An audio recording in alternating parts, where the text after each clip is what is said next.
नमस्कार दोस्तों, मैं बलराम स्वामी आपके अपने YouTube चैनल टेक्निकल स्वामी पर आप सभी का हार्दिक स्वागत करता हूं। दोस्तों, आज की वीडियो में हम एक नया टॉपिक स्टार्ट करने जा रहे हैं जिसमें अपन ट्रांसफॉर्मर के बारे में पढ़ेंगे। ठीक है, ये अपना मॉर्निंग में सेशन रहेगा। आज ये प्रोजेक्टर वगैरह सेट करने से थोड़ी वीडियो लेट हो गई। कल से मॉर्निंग में डेली 8:15 बजे आपकी वीडियो क्लास आ जाएगी। ठीक है, तो आज अपन पढ़ेंगे ट्रांसफॉर्मर के बारे में, मशीन का जो पार्ट है ट्रांसफॉर्मर उसके बारे में। ठीक, अब ट्रांसफॉर्मर का नाम आते ही ऐसे लगता है पता नहीं कोई नई मशीन है क्या, लेकिन है ये वो मशीन जिसको जनरली अपन सभी जानते हैं और यूज में लेते हैं, जिसको अपन जनरली भाषा में डीपी बोलते हैं। डीपी का मतलब है डबल पोल। एक्चुअल में वो डीपी जो मशीन है वो नहीं है, उसके बीच में जो रखी हुई है वो होता है ट्रांसफॉर्मर। जो दो पोल होते हैं ऐसे, ये जो दो पोलों का युग्म होता है ना, इसको बोलते हैं डबल पोल। क्या बोलेंगे? Double pole. इसके लिए ही अपन इसको क्या बोल देते हैं? डीपी बोल देते हैं जनरली भाषा में। जबकि इसके ऊपर जो यहाँ जो मशीन रखी रहती है उसका नाम है क्या? ट्रांसफॉर्मर। क्या है भाई? ट्रांसफॉर्मर। क्लियर है? अब देखो, आज अपन इसके बारे में बिल्कुल बेसिक से स्टार्ट करेंगे। वीडियो के अंत तक जरूर बने रहना। आज अपन इसके बारे में बेसिक डिटेल पढ़ेंगे, फिर इसके जो मेन पार्ट है उसके बारे में पढ़ेंगे। ठीक है, कंप्लीट पहले मैं आपको पूरी पिक्चर दिखाऊंगा, उसके एक एक पार्ट के बारे में बताऊंगा, फिर लिखाऊंगा। ठीक है, तो चलो आज ट्रांसफॉर्मर के बारे में कुछ बेसिक चीजें, उसके बाद अपन स्टार्ट करेंगे इसके पार्ट्स वगैरह के बारे में। ठीक है, तो जो ट्रांसफॉर्मर है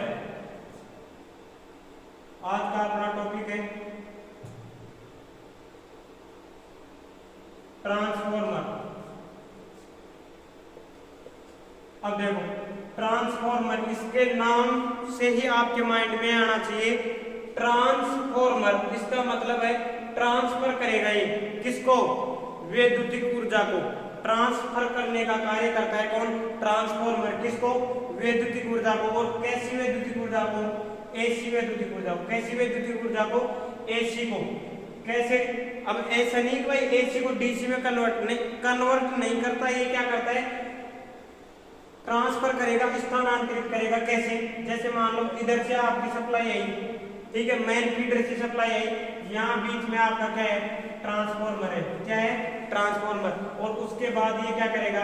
या तो वोल्टेज को क्या करेगा? बढ़ाएगा, या करेगा वोल्टेज को डाउन। उसके बाद कहाँ भेजेगा? आगे।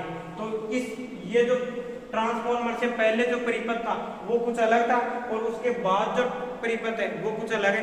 तो ये क्या काम करता है?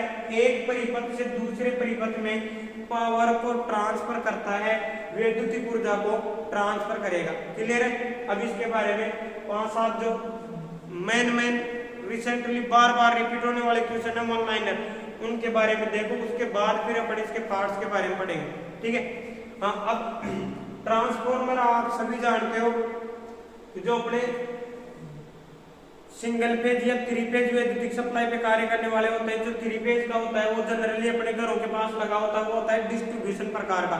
जो अपन आगे इसका जब क्लासिफिकेशन पढ़ेंगे तब पढ़ेंगे कि डिस्ट्रीब्यूशन ट्रांसफॉर्मर क्या होता है, कैसे कार्य करता है। ठीक है, तो अभी अपने को ये जानना है कि ट्रांसफॉर्मर क्या है। वह मशीन है जो क्या करती है? एक परिपथ से वैद्युतिक ऊर्जा को दूसरे परिपथ में क्या करती है? ट्रांसफर करती है। और आपने ढंग से देखा होगा कि जो ट्रांसफॉर्मर है उसके अंदर कोई भी घूमने वाला भाग नहीं होता, कोई भी रोटेटिंग पार्ट नहीं होता। अर्थात तो वो जो मशीन है वो कंप्लीट क्या होती है? स्थिर होती है, गतिहीन होती है। इसलिए इस मशीन को क्या बोलते हैं? स्टैटिक मशीन बोलते हैं, स्टैटिक मशीन। क्लियर है? हाँ। अब उसके बाद देखो, ये हमेशा किस पे कार्य करेगी भाई? एसी पे। किस पे कार्य करेगी? एसी पे। क्योंकि इसका जो वर्किंग प्रिंसिपल है, कार्य करने का जो सिद्धांत है वो क्या है? Mutual induction. कौन सा सिद्धांत है? Mutual induction. और इंडक्शन हमेशा किस में होता है भाई? एसी में। डीसी में इंडक्शन नहीं होता। इसलिए ये कौन सप्लाई पे कार्य करेगा? केवल और केवल एसी में। अब आगे इसका जो वर्किंग प्रिंसिपल पढ़ेंगे तब आपको अच्छे से समझ में आएगा कि भाई म्यूचुअल इंडक्शन क्या है, सेल्फ इंडक्शन क्या है। एक एक के बारे में डिटेल में पढ़ाऊंगा आपको। ठीक है, तो अभी इतना याद रखना है कि कौन सी सप्लाई पे कार्य करेगा? केवल एसी पे। अब आपके माइंड में आए कि भाई केवल एसी पे करता है, ठीक है, चलो। अब गलती से हम इसको अगर क्या इसका एसी के मान के बराबर, जैसे मान लो 240 वोल्टेज के लिए रेटिंग है ये, जबकि ट्रांसफार्मर की जो रेटिंग होती है वो किस में होती है, केवीए में। किस में होती है भाई, केवीए में। क्या करते हैं, इसकी रेटिंग करें किलो वोल्ट एम्पियर में। अब ये 240 वोल्ट का मतलब क्या है कि इसकी प्राइमरी को कितना वोल्टेज दे रहे हैं, मान लो 240 वोल्टेज एसी। क्लियर है। अब देखो यदि हम 240 ही इसको क्या दे दें, डीसी वोल्टेज, क्या दे दें, डीसी वोल्टेज, तो इसमें होगा क्या कि इसकी जो प्राइमरी वाइंडिंग है वो क्या होगी, जल जाएगी। कैसे, देखो अब इसके अंदर क्या होता है, जो अपन सप्लाई सोर्स से जोड़ते हैं वो तो इसकी वाइंडिंग क्या कहलाती है, प्राइमरी। और जो दूसरी वाइंडिंग होती है जिसको किससे जोड़ते हैं अपन, लोड से। किससे जोड़ेंगे भाई, लोड से। ये क्या है आपकी सेकेंडरी वाइंडिंग। तो ये जो प्राइमरी वाइंडिंग है इसको कौन सी सप्लाई दे दे, अगर डीसी, कौन सी दे दे, डीसी। डीसी सप्लाई देने पे क्या होता है आपको पता है, एसी के अंदर, डीसी के अंदर जो टोटल प्रतिरोध लगता है वो तो होता है आर, जबकि एसी में टोटल प्रतिरोध लगता है उसको हम बोलते हैं जेड, इंपीडेंस। क्या बोलते हैं, इंपीडेंस। और जो इंपीडेंस का मान होता है वो होता है एसी के लिए √r² प्लस एक्सएल और एक्सी का स्क्वायर। यही तो होता है एसी में। जबकि बात करें अगर डीसी की, तो डीसी के अंदर क्या होगा भाई, जेड बराबर क्या होता है, आर होता है। क्या होता है, जेड बराबर आर। कहने का मतलब क्या हुआ कि एसी के अंदर इंपीडेंस का मान क्या होता है, ज्यादा। किसमें, एसी में। एसी में इंपीडेंस का मान क्या होगा, ज्यादा। तो इंपीडेंस का मान ज्यादा है तो करंट आई बराबर क्या होता है, V/Z। अगर जेड का मान ज्यादा है तो करंट का मान क्या होगा, कम। अब डीसी में इंपीडेंस क्या है, कम, तो करंट क्या होगी, अधिक। और अधिक करंट के कारण आपकी प्राइमरी वाइंडिंग क्या हो जाएगी, जल जाएगी, डैमेज हो जाएगी। क्लियर है। अब इसके बारे में लाइन बाय लाइन लिखो, उसके बाद अपन इसके पार्ट्स के बारे में, एक एक पार्ट के बारे में बताऊंगा। ठीक है, चलो। अब जो ट्रांसफार्मर है इसका जो वर्किंग प्रिंसिपल है, ये म्यूचुअल इंडक्शन है। इसको कई अलग अलग नाम से दे देता है, लेकिन इतना याद रखना है कि इंग्लिश में हमेशा म्यूचुअल इंडक्शन ही बोलेंगे इसको। हिंदी में अन्योन्य प्रेरण, सह प्रेरण, पारस्परिक प्रेरण, ऐसे नामों से दे देता है कई बार। तो इनमें कंफ्यूज नहीं होना आपको। अगर हिंदी के वर्ड कंफ्यूज कर रहे हैं तो उसको इंग्लिश में कन्वर्ट करके देखें आप, वहां आपको म्यूचुअल इंडक्शन ही मिलेगा। तो सीधे 1 by 1 जो ट्रांसफार्मर है, ट्रांसफार्मर, और ट्रांसफार्मर को हिंदी में बोलते हैं भाई परिणाम मित्र। क्या बोलते हैं, परिणाम मित्र। परिणाम मित्र। ट्रांसफार्मर को हिंदी में क्या बोलते हैं, परिणाम मित्र। क्लियर है। अब देखो जो ट्रांसफार्मर है, ट्रांसफार्मर एक स्थिर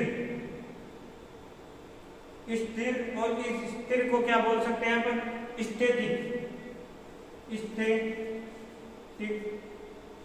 युक्ति होता है। स्थितिक युक्ति होता है, युक्ति या मशीन होता है। कहने का मतलब इसके अंदर कोई भी घूमने वाला पार्ट नहीं होता है। क्लियर है। उसके बाद हम ट्रांसफार्मर केवल एसी सप्लाई पर ही कार्य करता है। ठीक है। ट्रांसफार्मर कौन सी सप्लाई पे कार्य करेगा, केवल और केवल एसी सप्लाई पे। इसके बाद अभी मैंने समझाया यदि ट्रांसफार्मर को डीसी सप्लाई से जोड़ दिया जाए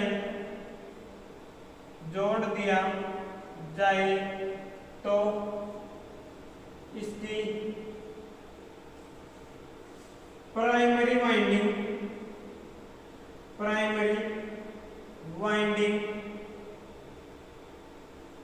जल जाती है। प्राइमरी वाइंडिंग जल जाती है। क्यों, अभी मैंने बताया क्योंकि डीसी के अंदर क्या होता है, इंपीडेंस कम होता है, जिस वजह से इसकी प्राइमरी वाइंडिंग में धारा क्या बहेगी, ज्यादा।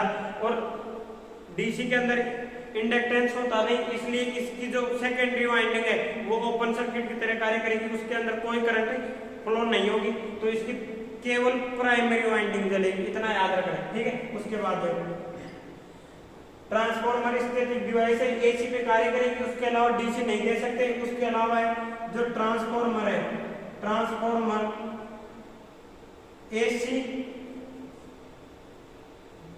विद्युत ऊर्जा को एक परिपथ से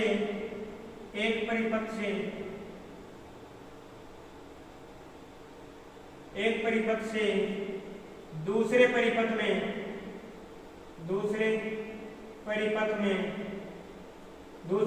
में स्थानांतरित करती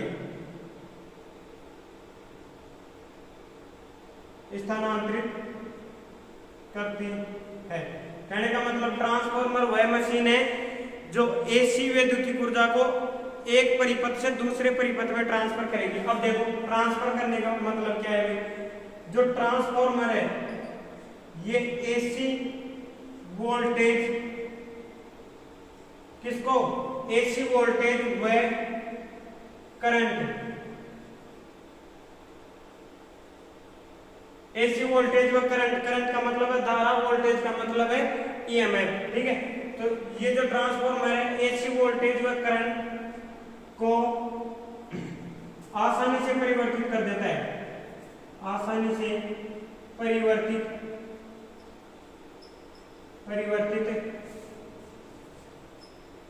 कर देता है। इसका मतलब क्या हुआ भाई, परिवर्तित का मतलब है कम या ज्यादा करेगा ये, ठीक है।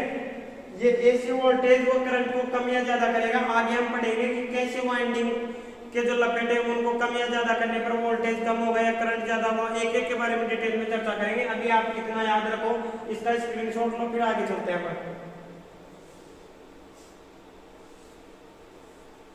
हाँ अब देखो, ये डायरेक्ट क्वेश्चन पूछे जाएंगे आपसे, भाई ट्रांसफॉर्मर क्या क्या कार्य करता है, तो करंट व वोल्टेज को क्या करेगा, परिवर्तित कम या ज्यादा करेगा। उसके अलावा ट्रांसफॉर्मर क्या करता है, एसी परिपथ में जो वैद्युतिक ऊर्जा है उसको एक परिपथ से दूसरे परिपथ में ट्रांसफर करेगा। उसके अलावा देखो एक सीधा सीधा क्वेश्चन आता है, बहुत बार आ चुका है, इंपॉर्टेंट क्वेश्चन है, ध्यान रखना। ट्रांसफॉर्मर इतना तो समझ आ गया कि परिवर्तित किसको कर रहा है, वोल्टेज और करंट को, ठीक है। अब सबसे इंपॉर्टेंट क्वेश्चन है कि ट्रांसफॉर्मर कभी भी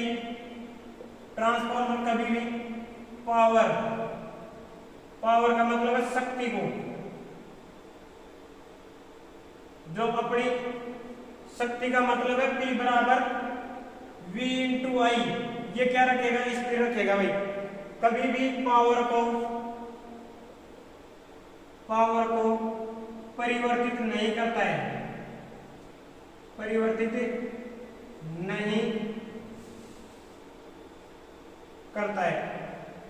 इसके अलावा किसको परिवर्तित नहीं करेगा भाई, पावर को कभी भी ट्रांसफॉर्मर परिवर्तित नहीं करेगा। इसके अलावा जो आपकी आवृत्ति है, ट्रांसफॉर्मर आवृत्ति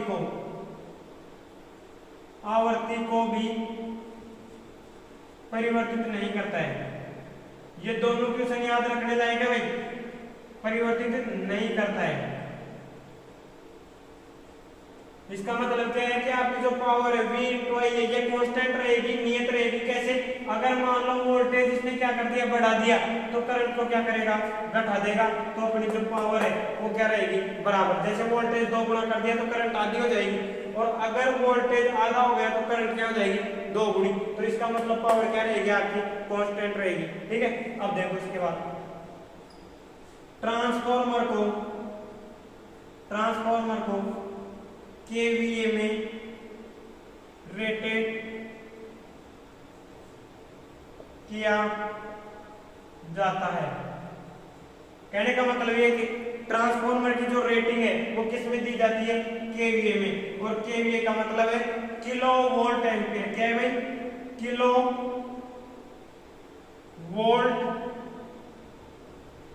एम्पियर, किलो वोल्ट एम्पियर में किसमें दी जाती है, ट्रांसफॉर्मर की रेटिंग केवीए में दी जाती है, किलो वोल्ट एम्पियर के अंदर, ठीक है।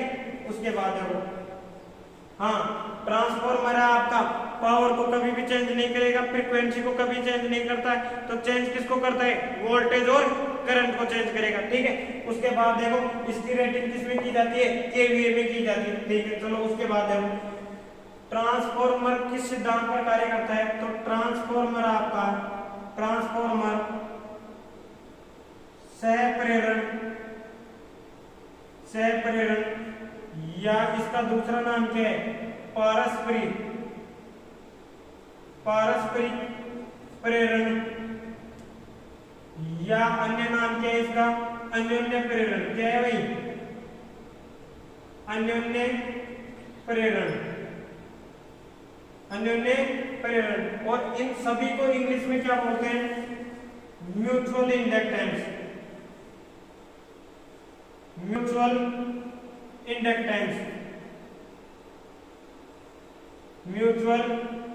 इंडक्शन, प्रेरण का मतलब है इंडक्शन। ठीक है, तो जो ट्रांसफॉर्मर है ये कौन से सिद्धांत पर कार्य करेगा, म्यूचुअल इंडक्शन के सिद्धांत, ट्रांसफॉर्मर म्यूचुअल इंडक्शन के सिद्धांत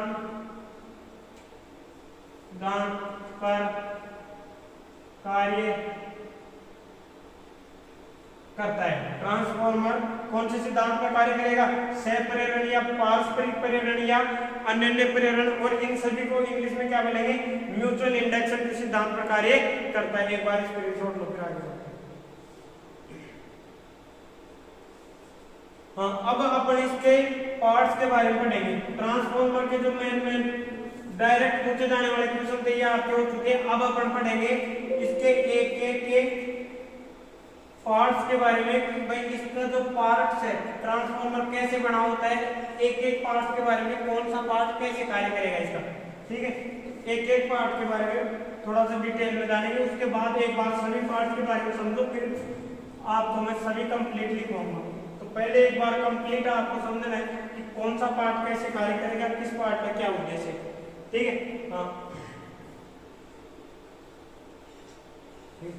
अब देखो जो ट्रांसफॉर्मर है इसकी संरचना कुछ इस प्रकार होगी।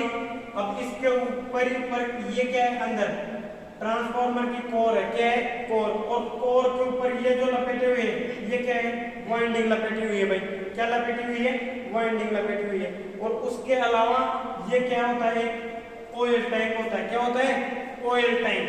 अब ऑयल टैंक में ये क्या भरा हुआ है, देखो लिक्विड सा, ये भरा हुआ है ट्रांसफॉर्मर ऑयल। क्या भरा हुआ है, ट्रांसफॉर्मर ऑयल। अब देखो ये जो ट्रांसफॉर्मर ऑयल है ये क्या कार्य करेगा, ये जो वाइंडिंग है ये क्या कार्य करती है, इसके अलावा ये जो टैंक है ये क्या कार्य करेगा। उसके बाद ये जो देखो चारों तरफ उसके ट्यूब सी निकली हुई रहती है ना, वो ट्यूब क्या कार्य करती है। ठीक है, तो एक के बारे में जानेंगे अपन। सबसे पहले अपन पढ़ेंगे कंजर्वेटर के बारे में, फिर एक्सप्लोजन वेंट के बारे में, फिर अपन पढ़ेंगे ग्लूकोज रिले वगैरह, इन सब के बारे में एक बार पूरे के बारे में पढ़ो। उसके बाद एक के बारे में विस्तार में जानेंगे। ठीक है, तो सबसे पहले कोर के ऊपर की जाती है वाइंडिंग। ठीक है, अब वाइंडिंग का क्या कार्य है भाई, एक जो परिपथ अपना एसी उससे सप्लाई लेगा और उसके बाद क्या करेगा, चुंबकीय फ्लक्स तैयार करना है, और कोर की सहायता से क्या होगा, चुंबकीय फ्लक्स दूसरी वाइंडिंग कटेगी और उससे दूसरे परिपथ में पावर ट्रांसफर हो गया। ठीक है, तो ये तो बात होगी वाइंडिंग की। अब उसके बाद ये जो ट्रांसफॉर्मर ऑयल है ये क्या कार्य करता है कि जैसे आपके मान लो क्या है, ये कोर है और ये जो वाइंडिंग है इनके बीच में जो रिक्त स्थान है ना, इसके बीच में क्या भरा जाता है, ट्रांसफॉर्मर ऑयल। क्या भरा जाता है, ट्रांसफॉर्मर ऑयल। और ये जो ऑयल है ये क्या कार्य करेगा कि दोनों वाइंडिंगों को शॉर्ट सर्किट नहीं होने देगा, एक काम।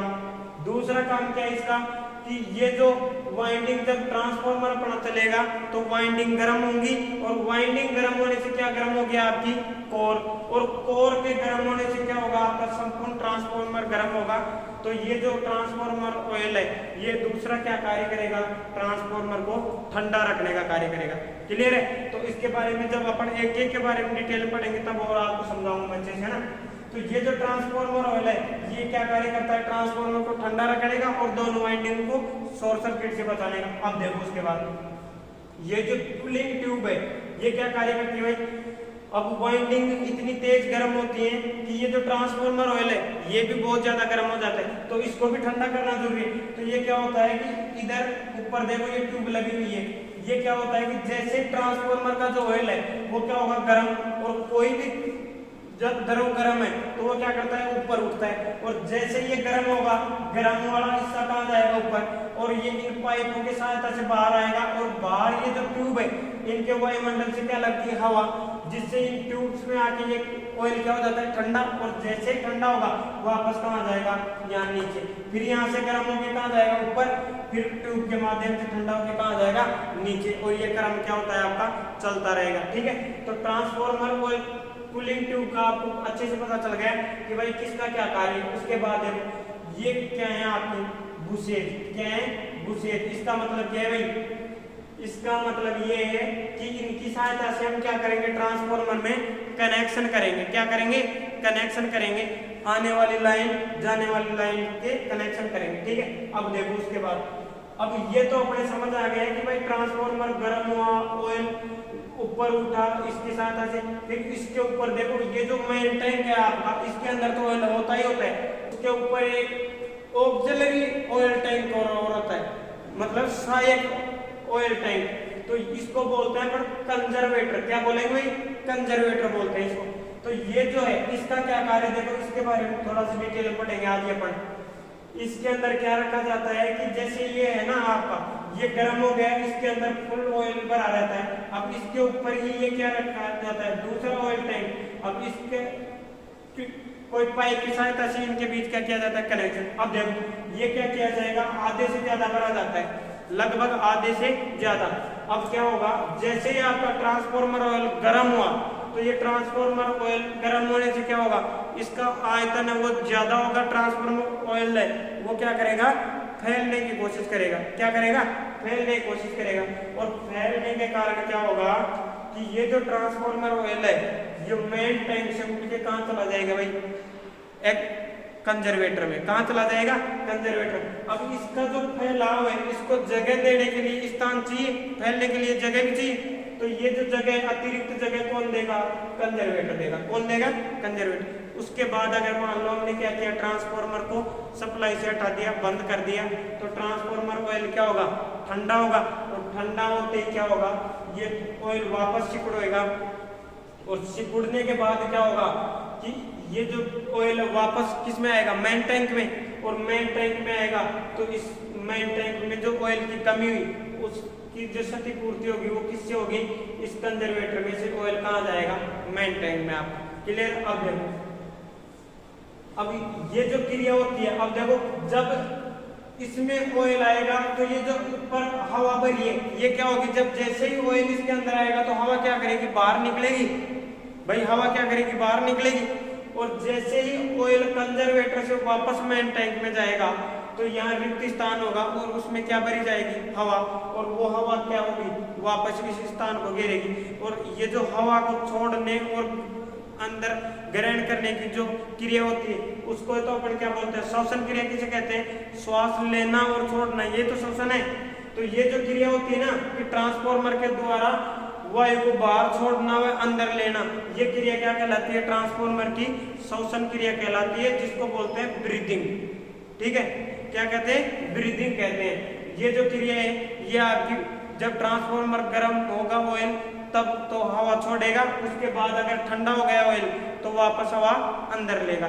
ठीक है, अब देखो इसके अलावा एक ये टैंक आपको अच्छे समझ आ गया, ऑयल भरने का काम आता है। ये जो व्हील आते हैं ये बड़े ट्रांसफार्मर में आते हैं ताकि उनके एक स्थान से दूसरे स्थान पर आसानी से ले जाया जा सके। ठीक है, उसके बाद देखो ये ऑयल आउटलेट ड्रेन क्लॉग, इसका मतलब क्या है कि ये क्या कार्य करती है भाई, जैसे मान लो आपका ट्रांसफार्मर ऑयल है, इसको भरे हुए काफी टाइम हो गया, इसमें क्या है कीचड़ वगैरह धूल मिट्टी की मात्रा ज्यादा होने से क्या होगा ये जो आसानी से ट्यूब वगैरह प्रवाहित नहीं हो पाएगा। ठीक है, और इसकी जो डाइलेक्ट्रिक स्ट्रेंथ है उसके जो टेस्ट होंगे वो भी मैं आपको बताऊंगा, तो उनकी प्रॉपर नहीं कर पाएगा, इनका इंसुलेशन कम हो जाएगा। इस वजह से हम क्या करेंगे, इस तेल को चेंज करते हैं। तो जब चेंज करना होता है अपने को, तो इस आउटलेट ड्रेन क्लॉक की सहायता से क्या करेंगे, ऑयल को बाहर निकालेंगे और फिर वापस क्या करेंगे, नया ऑयल डालेंगे।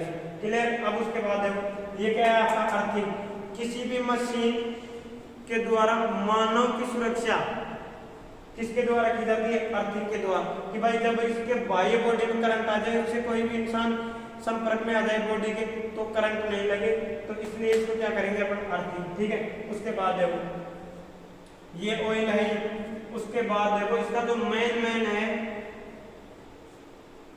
Temperature gauge. ये क्या है आपका टेम्परेचर गेज। ये क्या करेगा भाई, ट्रांसफॉर्मर का तापमान मापेगा कि तापमान जो है वो निर्धारित तापमान से बहुत ज्यादा नहीं होना चाहिए, तो अन्यथा ट्रांसफॉर्मर में फॉल्ट अधिक होंगे। क्लियर है। अब उसके बाद है वो ये जो ऑयल लेवल इंडेक्टर है, ये कहाँ लगा होता है भाई, कंजर्वेटर में। कहाँ लगा होता है, कंजर्वेटर में। इसका मतलब क्या है कि ये क्या है, एक ऑयल गेज है। क्या है भाई, ऑयल गेज है। क्या है ये, ऑयल गेज।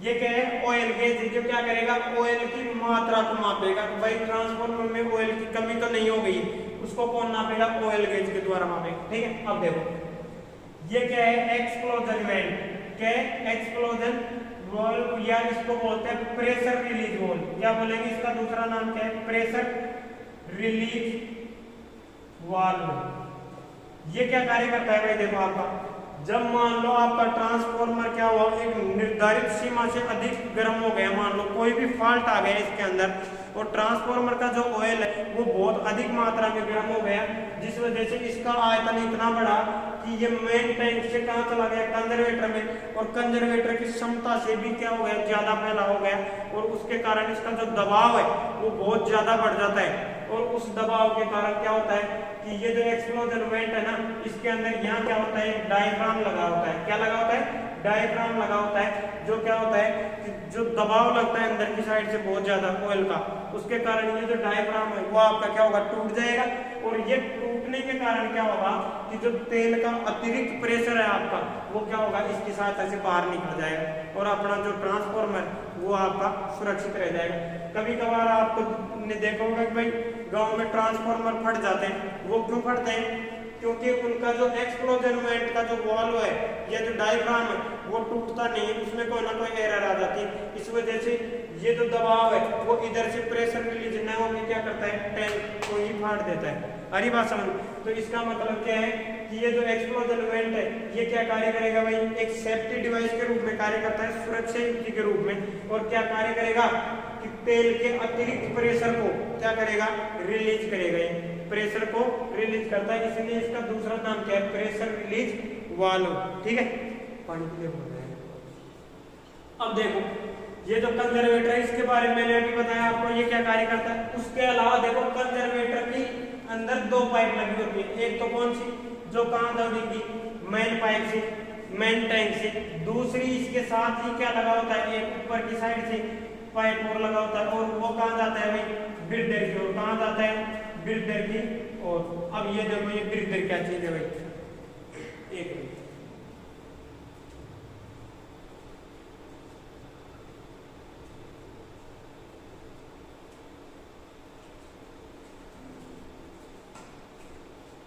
हाँ अब देखो ये ब्रीदर क्या चीज है, तो इसके बारे में देखो एक बार यहाँ, इसका नाम क्या है, ब्रीदर। अब ये क्या कार्य करेगा भाई, एक एक के बारे में डिटेल में और बताएंगे कि आपको कैसे क्या कार्य करता है। तो ये जो ब्रीदर है, जब हवा अंदर और बाहर जाएगी तो ये ब्रीदर के अंदर क्या किया जाता है कि इसके इस सिरे के अंदर कुछ ऐसे मटेरियल भरेंगे हम कि इसके सहायता से क्या जाएगी, इधर से हवा, एयर क्या जाती है, एयर हवा अंदर जाएगी, किसके, कंजर्वेटर में। किसके, कंजर्वेटर में। तो ये जो क्या करता है कि जैसे ही हवा क्या करेगी, बाहर से अंदर जाएगी, तो वायुमंडल में जो हवा है उसके अंदर क्या रहती है भाई, नमी रहती है, मॉइस्चर रहती है। तो इसके अंदर कुछ ना कुछ ऐसा पदार्थ भरेंगे हम जो क्या करे, इस हवा की नमी को क्या कर ले, यहीं सोख ले, और अंदर क्या जानी चाहिए, शुष्क हवा जानी चाहिए। आपको पता है अगर ट्रांसफार्मर के ऑयल में अगर नमी मिल जाए, पानी मिल जाए, तो इसकी जो डाइलेक्ट्रिक स्ट्रेंथ आपकी इंसुलेशन की क्षमता है वो क्या हो जाएगी, कम हो जाएगी, और प्राइमरी और सेकेंडरी क्या हो सकती है, शॉर्ट हो सकती है। क्लियर है। तो ब्रीदर क्या करता है, नमी को सोखने का कार्य करेगा भाई। क्या करेगा, इसकी जो नमी है किसकी, वायुमंडल से ली गई हवा की, तो इस नमी को सोखने का कार्य कौन करेगा, ब्रीदर करेगा। अब देखो एक बहुत ही, ये जो कुछ इस प्रकार जुड़ा होता है भाई ये पाइप, और यहाँ क्या लगा रहता है आपका एक ग्लूकोज रिले, क्या लगा होता है, ग्लूकोज रिले। ये क्या कार्य करती है, ये देखो यहाँ ये यहाँ कंजर्वेटर से देखो ये पाइप आया और ये कहाँ जुड़ गया, मेन टैंक में, और इसके बीच में देखो यहाँ जुड़ रहे हैं, देखो ये देखो ग्लूकोज रिले।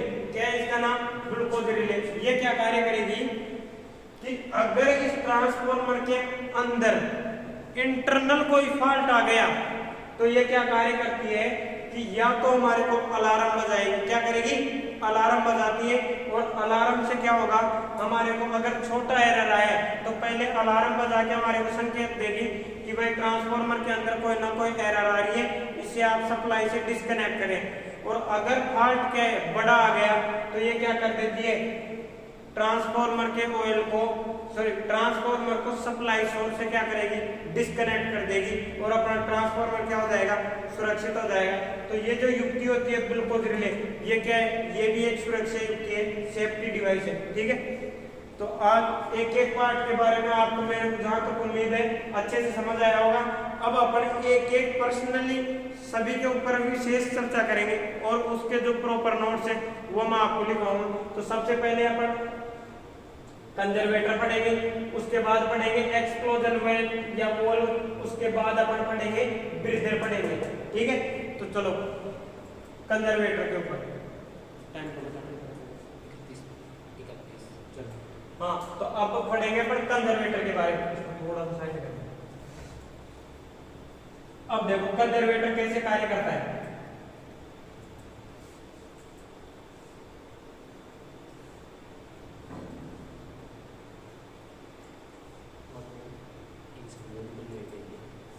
हाँ ये जो कंजर्वेटर है, अब देखो इसके ऊपर, इसके अंदर ट्यूब्स लगी हुई है, जो एक तो पाइप को कहां जोड़ेगी, पाइप की सहायता से इसको मेन टैंक के साथ जोड़ेंगे, और दूसरा है वो सिरा कहां जोड़ेंगे, ग्लूकोज रिले के साथ, जो भी मैंने दूसरे डायग्राम में आपको अच्छे से समझाया था। ठीक है। इसको हटा दूं, मेन पेज चालू कर दो, लिखवाने का वो लिखवा दो। ये समझ में आ गया होगा अच्छे से। ठीक है। हाँ इसको ऐड कर दें।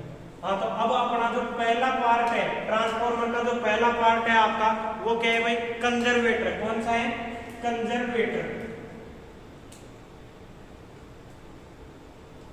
कंजर्वेटर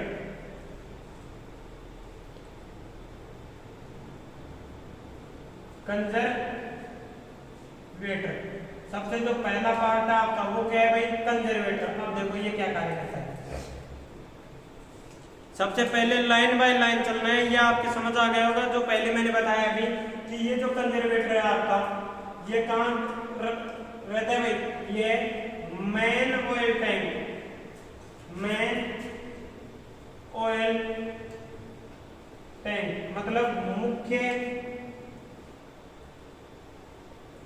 ऑयल टैंक के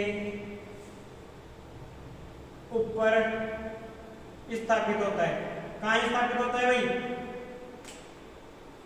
मुख्य जो ऑयल टैंक है आपका वहां स्थापित किया जाएगा, उसके ऊपर स्थापित किया जाएगा। ठीक है। उसके बाद है वो ये जो कंजर्वेटर है आपका, ये बना किसका होता है, तो ये कंजर्वेटर है ना, ये आपका बना होगा भाई सॉफ्ट आयरन का। किसका बना होगा, सॉफ्ट आयरन का, आयरन का बना होता है।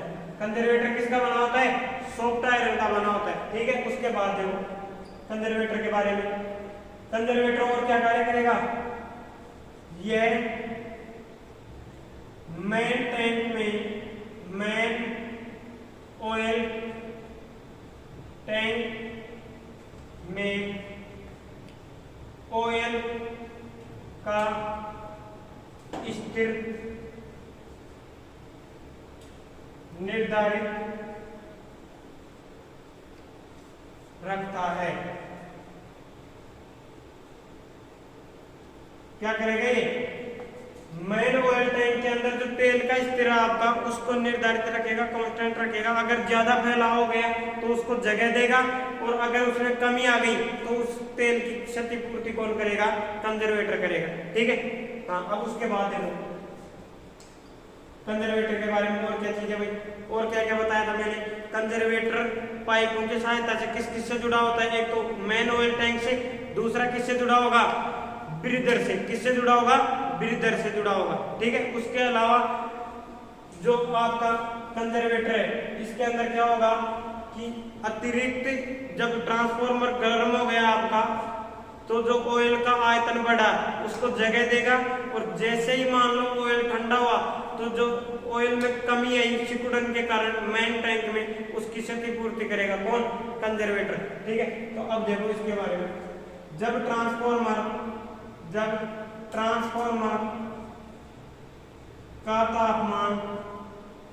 का तापमान बढ़ जाता है, क्या हो जाता है, बढ़ जाता है, तो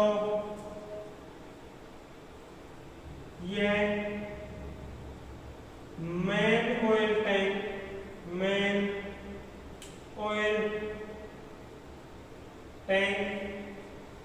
दिख रहा है ना,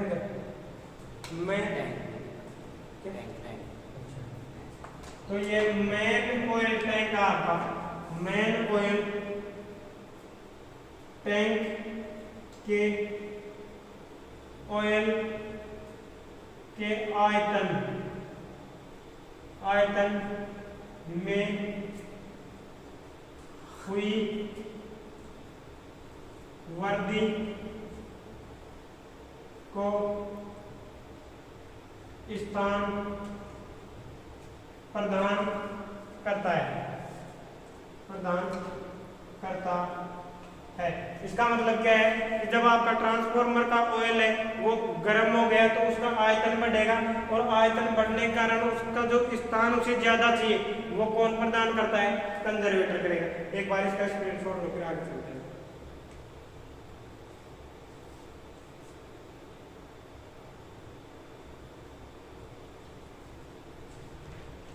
हाँ, अब देखो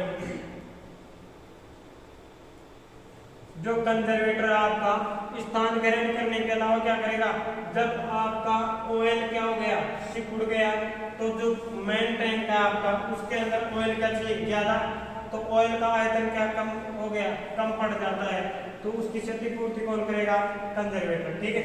तो उसके अलावा क्या हुआ, देखो जब ट्रांसफार्मर ऑयल ठंडा हो जाता है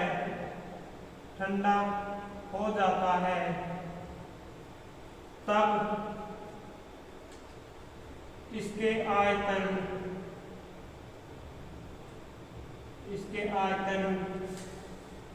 में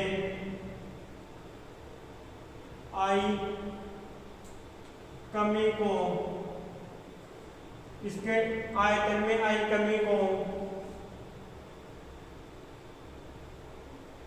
कंजर्वेटर दूर करता है। भाई इसके आयतन में जो कमी आ जाती है ऑयल की, उसकी क्षति को जो दूर करेगा कौन करता है, कंजर्वेटर करता है। अभी मैंने बताया था कि अगर नीचे ऑयल क्या हो गया कम, तो ऑयल क्या आ जाता है, कंजर्वेटर से नीचे। जब तो क्या होता है कि कंजर्वेटर आपका कुछ इस प्रकार बना होगा और उसके अंदर क्या होता है, आधे के लगभग ऑयल भरा जाता है। क्या भरा जाता है, आधे के लगभग। और उसके अंदर क्या होगा, जैसे मान लो आपका ये नीचे मेन ऑयल टैंक है, अब जैसे इसके अंदर क्या हुआ, ऑयल का मान बढ़ा, आयतन बढ़ा, तो ये क्या होगा, इस पाइप के द्वारा, ट्यूब के द्वारा ऑयल कहाँ चला जाएगा, कंजर्वेटर में। और जैसे ही इसका आयतन क्या हुआ, कम, ये खाली होने के सिकुड़ेगा, कम ऑयल रहेगा इसके अंदर, तो इस ट्यूब के द्वारा ऑयल कहाँ जाएगा, कंजर्वेटर से मेन टैंक में। ये कार्य है भाई किसका, कंजर्वेटर का। किसका है, कंजर्वेटर का। उसके अलावा देखो कंजर्वेटर मेन टैंक के साथ किससे जुड़ा होता है, कंजर्वेटर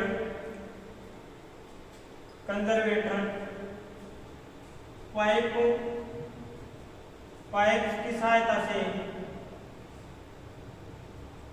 हाँ, पाइप की सहायता से किस किस से जुड़ा होता है भाई?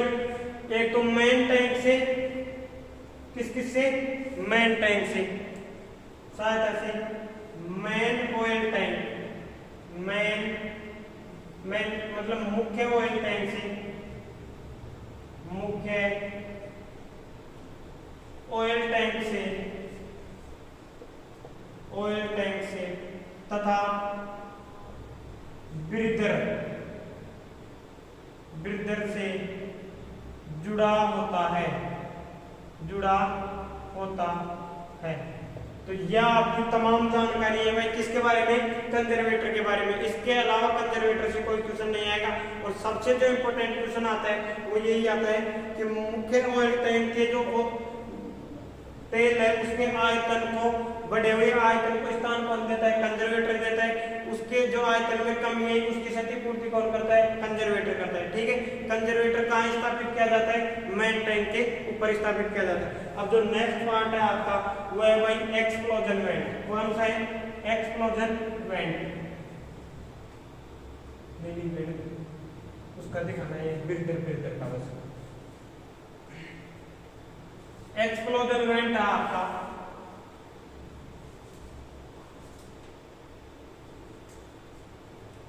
दूसरा जो पार्ट है आपका वो है एक्सप्लोजन वेंट।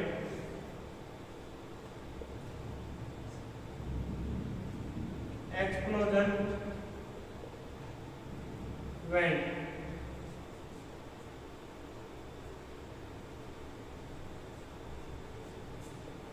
Explosion went. हाँ, अभी मैंने बताया कि भाई इसकी जो संरचना होती है, एक्सप्लोजन वेंट है आपका, ये क्या कार्य करेगा भाई? ऑयल का आयतन किसी फॉल्ट के कारण बहुत अधिक बढ़ने के कारण ये क्या करेगा कि इसका डायफ्राम टूट जाएगा और क्या करेगा? ट्रांसफार्मर के ऑयल का जो मेन टैंक है उसको फटने से क्या करेगा? बचा देगा। अभी देखो इसके बारे में। जो आपका एक्सप्लोजन वेंट है उसकी संरचना कैसे होती है भाई? अब इसके अंदर क्या होता है? यहाँ डायफ्राम लगा होता है। क्या लगा होता है? डायफ्राम।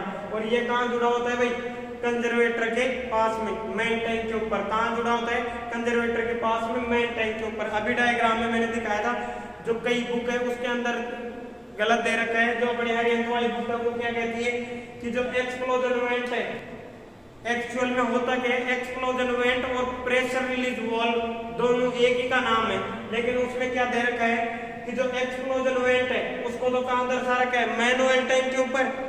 और जो प्रेशर रिलीज वाल्व है उसको उसने दर्शा रखा है ग्लूकोज रिले के पास में।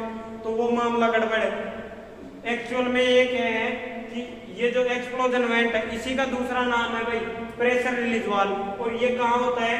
कंजर्वेटर के साइड में होता है, ऊपर की साइड रहेगा। और ये क्या रहता है? मेन ऑयल टैंक से जुड़ा हुआ रहता है। इसके अंदर क्या होता है कि जैसे मान लो आपका मेन ऑयल टैंक यहाँ है और इसके अंदर क्या हुआ? कोई इंटरनल फॉल्ट आया जिसकी वजह से क्या हुआ?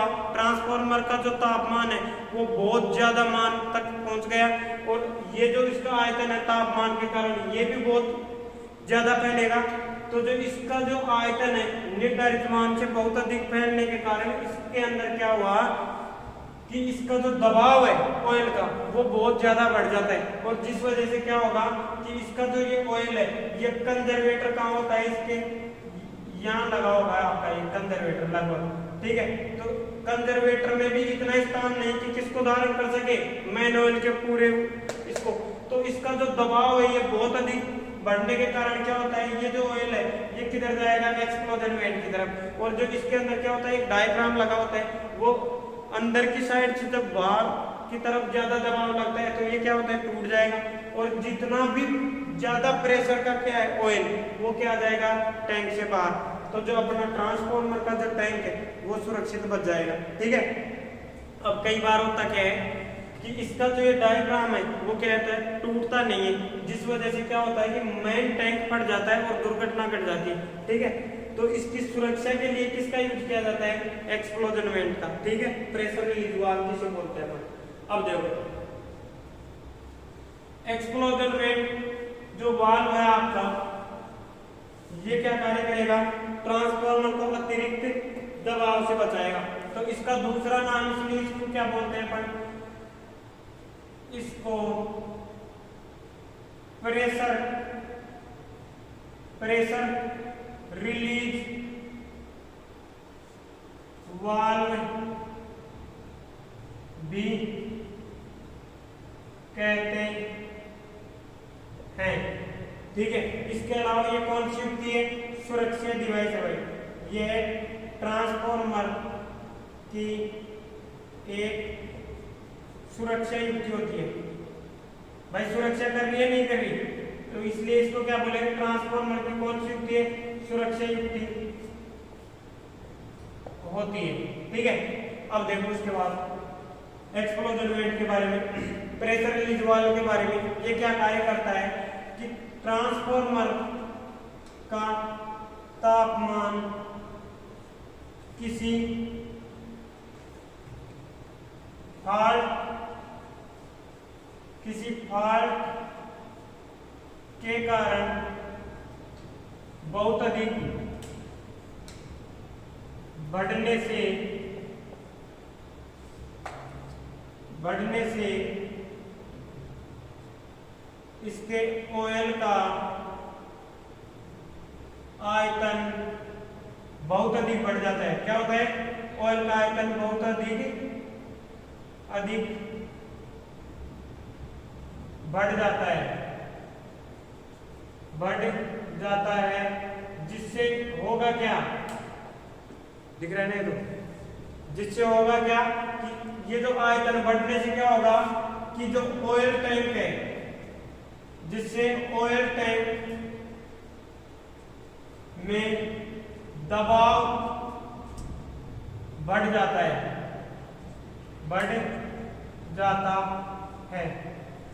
क्या हो जाता है, दबाव बढ़ जाता है किसमें, ऑयल टैंक के अंदर। ठीक है, तो जो ऑयल टैंक के अंदर दबाव बढ़ता है, इसके कारण क्या होगा, दबाव बढ़ जाता है, तब किसका प्रेशर रिलीज वाल्व का डायफ्राम टूट जाता है। क्या टूट जाता है भाई, डायफ्राम, इसको याद रखना है। क्या टूट जाता है, डायफ्राम टूट जाता है। क्या टूट जाता है, डायफ्राम टूट जाता है। ठीक है, उसके बाद देखो क्या हुआ, डायफ्राम टूट जाता है तथा अतिरिक्त ऑयल, जिसके कारण क्या हुआ, दबाव बढ़ा, अतिरिक्त ऑयल टैंक से बाहर निकल जाता है। क्या हो जाता है, बाहर निकल जाता है। क्लियर है भाई। उसके बाद देखो, तो एक बार इसका स्क्रीनशॉट लो, फिर चलते हैं नेक्स्ट पे, बिल्डर वाला करना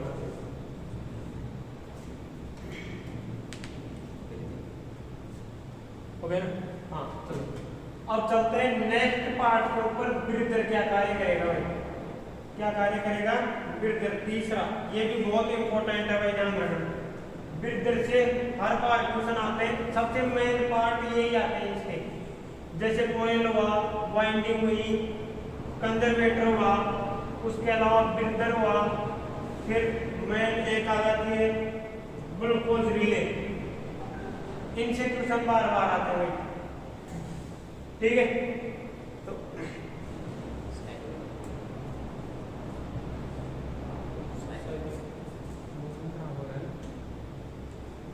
चलो, मौसम खराब होने के कारण आज अपनी वीडियो यही रोकी जाती है। कल अपन पढ़ेंगे ग्लूकोज रिले के बारे में, ब्रीदर के बारे में, और जो भी अपने पार्ट्स बचे कंप्लीट पार्ट्स पढ़ेंगे। फिर नेक्स्ट वीडियो में अपन पढ़ेंगे कि इसका वर्किंग प्रिंसिपल कैसे है। ठीक है, तो अगर वीडियो अच्छी लगे तो वीडियो को लाइक करो, और जैसा भी आपका रेस्पॉन्स है कमेंट जरूर करके जाया करो, ताकि हमें पता लगे कौन कौन रेगुलर वीडियो देख रहा है और रेगुलर मेहनत कर रहा है। ठीक है, तो आज से आपकी ट्रांसफॉर्मर की कंटिन्यू क्लासें रहेगी। ठीक है, थैंक यू।